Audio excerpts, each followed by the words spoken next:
old, ipertigin ng yung suga, no? Ay, yun ang pagtubo ba? Yan, yung pagkay mga gatas, bigan Arnel, no? Pertigin yung suga na yung mga anak, magdako, yun nga, kanang layo sa mga sakit o balatian, kumpletos, bakuna, bigan Arnel.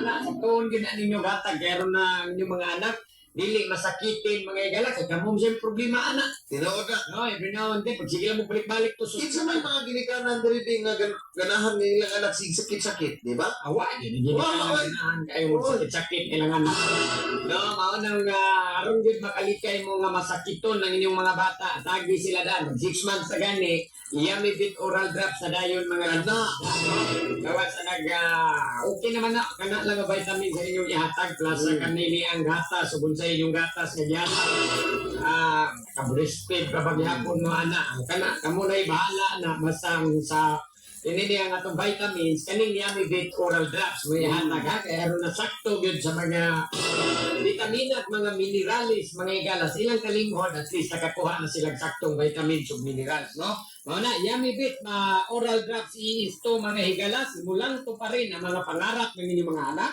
And starting now.